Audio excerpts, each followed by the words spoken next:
tenemos el gusto de estar conectados con el analista internacional Cristian Lamesa, que entiendo que está saliendo desde Moscú, si no me equivoco. Buenos días, Cristian, ¿cómo estás? ¿Me escuchás bien? Hola, ¿cómo andás, Fernando? Un placer estar nuevamente con vos acá desde Moscú. Bueno, la verdad, está pasando de todo en el mundo y bueno, para nosotros realmente es un privilegio poder tenerte acá. Me gustaría hacer un ping-pong de varios temas que tienen que ver, casi todos tienen que ver con Rusia, pero bueno, en distintos lugares de la Tierra, ¿no? Y me gustaría empezar por nuestro continente, por Venezuela, un país absolutamente hostigado, bloqueado, con una flota. Le han roto el bloqueo, pero eso ya nos encargaremos después. Bueno, el Caribe pasa de todo, revientan una narcolancha, andás a ver a qué le tiran. Y bueno, y está siempre la amenaza de el desembarco en tierra o el bombardeo de determinados objetivos con drones y misiles. ¿Cómo vivís vos desde Rusia, que es uno de los aliados más importantes que tiene dentro de nuestro continente esta situación? A ver, a mí me parece que se mezclan muchas cosas en el tema de Trump, Venezuela, lo del narco y todo eso. Me parece que Trump lo usa más que nada como un elemento de distracción sobre otras cuestiones que sí son más centrales, como por ejemplo darle un entretenimiento, darle un aliciente a ciertos sectores de su partido, como son los neoconservadores, más recalcitrantes, más guerreristas, como es Marco Rubio, justamente el secretario de Estado, el senador Ted Cruz y otros senadores como Lindsey Graham, etcétera, que tienen, sabemos todos, una hostilidad muy manifiesta, no solo con Venezuela, sino también con Cuba, con Nicaragua y con cualquier país que muestre el más mínimo atisbo de soberanía. Entonces, yo creo que está tratando de hacer una política exterior en beneficio de Estados Unidos y cambiando del paradigma. Lo vimos la reunión que tuvo con Xi Jinping, lo vemos como avanza, a pesar de que parece, más que nada me parece que tiene que ver con entretener a esos sectores. Que esto a Trump, si esto deriva en una desestabilización interna y en una caída del gobierno de Nicolás Maduro por una cuestión interna, él va a brindar con champán, no tengo ninguna duda. Ahora, que él vaya a generar una intervención directa de las fuerzas estadounidenses en territorio venezolano, yo lo considero muy remoto, considero que es una opción muy poco factible, justamente entre otras cuestiones por el vínculo tan estrecho que tiene Caracas con Beijing y con Moscú. Pero también en esto hay que ser claros en algo, que acá yo creo que también Trump, pese a que yo lo he dicho y lo hemos hablado un montón de veces, Fernando, con vos, yo no hay ningún hecho fáctico que me lleve a cambiar mi opinión respecto a lo que son los intereses de Trump en cuanto a lo geopolítico. Ahora, he dicho esto también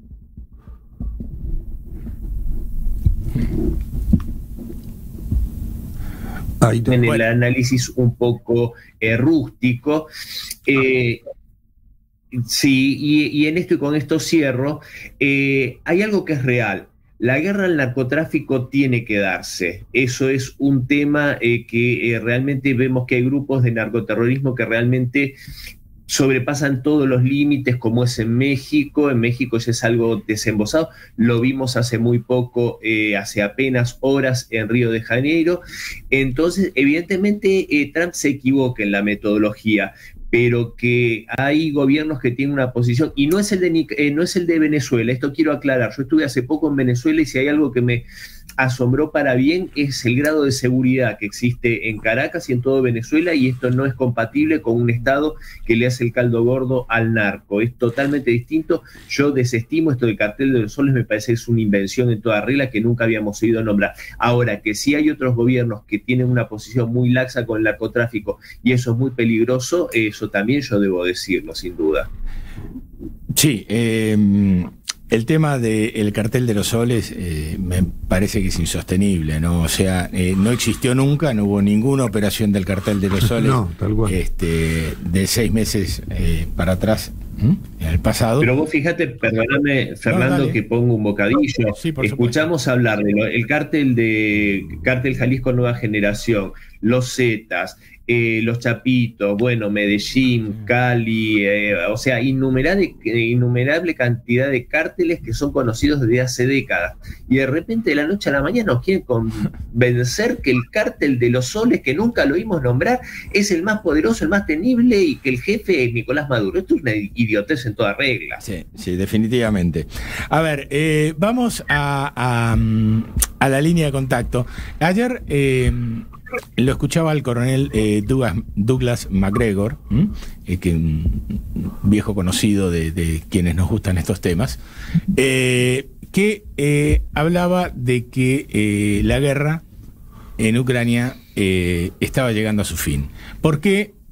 No por ninguna negociación en la que tenga que ver Trump, la Unión Europea. Estaba llegando a su fin porque directamente estaba prácticamente colapsada al 100% la línea de defensa ucraniana.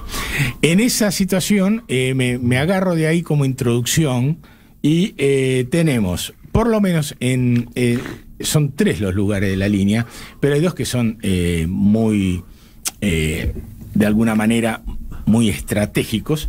Uno es Kupiansk y el otro es Pokrovsk, en ucraniano, donde están rodeados, literalmente, aproximadamente 10.000 militares ucranianos.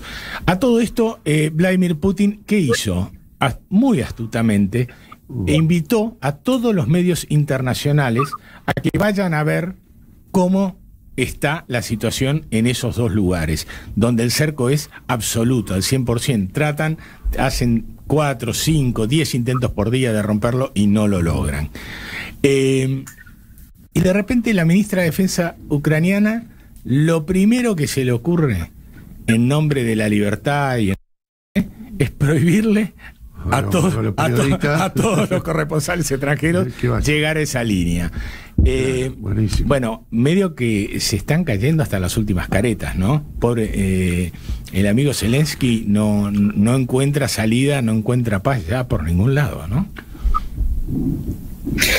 A ver, mira, yo te digo algo con toda sinceridad, Fernando. Yo creo que si hay justicia en el mundo, Zelensky va a tener que ser juzgado, va a tener que ser llevado ante un tribunal, porque ha cometido un crimen atroz contra su propio pueblo.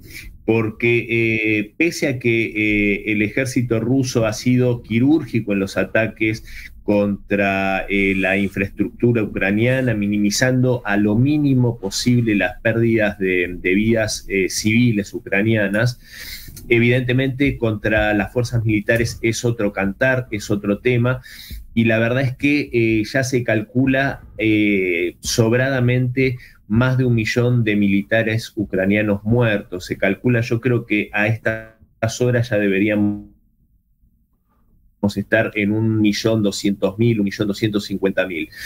Digo bajas irrecuperables, digo muertos, no digo los heridos y los desaparecidos, sabes que se calculan más o menos 3 veces más. La catástrofe demográfica para el pueblo ucraniano, yo no sé si se va a recuperar y en cuánto tiempo.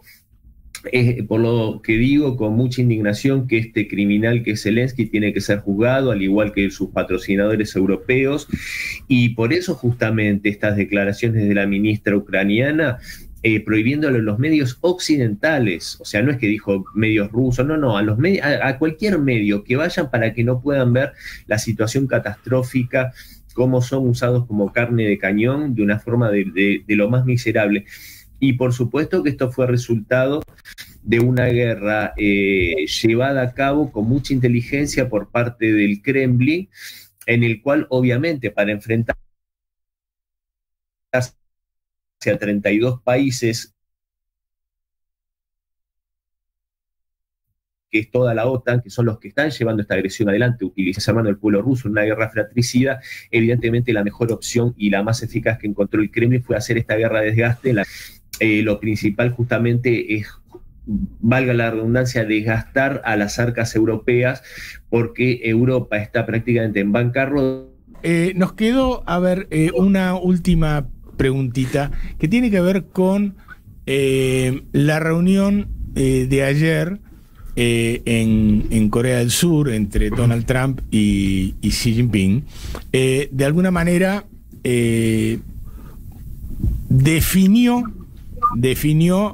empezó a definir hasta dónde le da el cuero a Trump para apretar a uno de los países líderes del multilateralismo reinante, ¿no? O sea, le tuvo que meter un freno de mano, a mi entender, bastante importante, de esa verborragia que le encanta ejercer, sobre todo cuando va en el avión presidencial, ¿no? Rumbo a sus destinos. Así ya cuando aterriza, ya los demás ya saben con qué los va a correr. Contame un poquito, ¿cómo viste esa mega cumbre de las dos potencias económicas más grandes del mundo? Mira, yo te digo sinceramente, a pesar de que en algún punto dejó un poco de sabor a poco, sin embargo yo creo que lo que se mostró fue algo bastante positivo. Más que nada en lo gestual y en algunas palabras puntuales. Yo creo que Estados Unidos, Donald Trump en particular, como ya lo he dicho varias veces, le toca bailar con la más fea. Se ha encontrado con un Estados Unidos debilitado en muchos aspectos, no solo en esa reindustrialización que necesita hacer con un país totalmente justamente desindustrializado, merced de esa política que se llevó a partir de los 80 y los 90, con megacorporaciones multimillonarias y con una clase trabajadora totalmente en bancarrota y un nivel de vida interno totalmente paupérrimo. No solo es ese el problema, sino que también tiene problemas financieros muy grandes respecto a la deuda, a la crisis de deuda, problemas sociales, la crisis del fentanilo, el nivel de vida, cientos de miles de personas viviendo en las calles, y aparte una debilidad militar muy pronunciada. Hoy Estados Unidos no puede darle frente a una potencia militar de primer orden, puede hacerlo solo con países que no tienen justamente la capacidad que tiene China o Rusia, no tiene por dónde empezar a hablar con potencias de ese orden. Entonces creo que en ese sentido eso explica un poco esa verborragia que a veces muestra Donald Trump, en la cual quiere mostrarse desde un lugar de fuerza para sobreactuar aquello de lo que carece. Pero a mí me parece que hay algo para rescatar: el trato respetuoso que le brindó y que siempre le brinda en sus palabras Donald Trump a Xi Jinping. Habló de un gran líder, de un gran país. También sabemos que esto lo dice respecto a Vladimir Putin, y cómo esos líderes soberanistas y esos líderes que realmente hacen gala de la defensa de sus pueblos y de sus soberanías, generalmente Trump muestra un trato respetuoso, del mismo modo que trapea el piso con aquellos que son bastante indignos, como es la élite política europea. Dicho esto, la contrapartida, porque incluso mencionó la meta de hacer grande Estados Unidos de vuelta, el MAGA, y que el MAGA era compatible, y que el crecimiento de China y la prosperidad de China era totalmente compatible, y que podían hacerlo juntos, que podían prosperar en esta filosofía que tiene, ¿no?, Beijing, de compartir la prosperidad, que es algo que vaya si lo necesita Estados Unidos. Creo que Xi Jinping entiende que las economías son compatibles y complementarias. China necesita incrementar en su próximo plan quinquenal 2026-2030, una de las prioridades es incrementar el consumo interno, el nivel de consumo del pueblo chino, para no ser solo una potencia exportadora, sino ser una potencia en consumo interno. Va a incrementar las importaciones de los Estados Unidos, algo que le conviene a Donald Trump. Entonces yo creo que en este sentido el desafío, y con esto cierro, Fernando, es: si Donald Trump, entendiendo que hay un nuevo mundo multipolar, ya no es las reglas que habían, y su intención, a mi modo de ver, es insertar a Estados Unidos de la mejor forma en ese mundo multipolar, es si va a poder cambiar el chip del juego de suma cero, que es al que está acostumbrado Occidente, encabezado por Estados Unidos y Europa, esto de quitarle al otro, o sea, lo que no gana es lo que pierde el otro, y entender que hay otra lógica, que es la del acuerdo mutuamente beneficioso, ese acuerdo que lleva adelante China, Rusia, y que tal vez Donald Trump, merced a su pasado empresario, pueda entenderlo y pueda generar un trato mejor entre estas tres grandes potencias y el resto del mundo.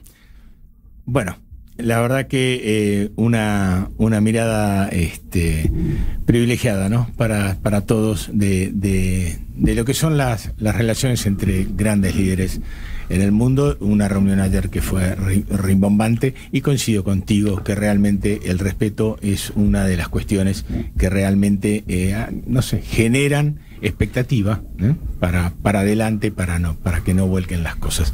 Yo te agradezco mucho este rato. Sé que tenés una actividad intensísima en Moscú, y bueno, pero aquí en Buenos Aires también es una suerte poder tenerte a la distancia.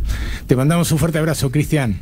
Que pases bien. Buen regreso. No, por favor, Fernando, el agradecido soy yo por la convocatoria. Sí, la verdad que tengo una agenda bastante ocupada, pero al mismo tiempo con mucho agradecimiento a la gente de la Sociedad Rusa Conocimiento, de quien soy embajador, porque me han invitado ahora. En pocos días me estoy yendo a Yekaterinburgo. En una semana tengo que dar una charla en la Universidad del Cuerpo Diplomático acá en Moscú.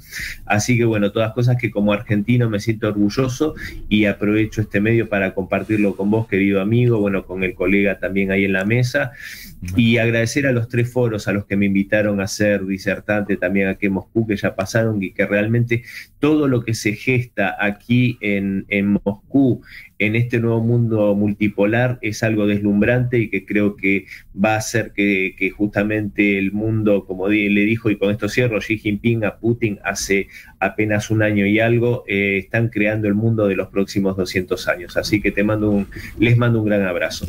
Bueno, hasta acá desde Moscú, Cristian Lamesa. 12 horas 37 minutos, primera pausa en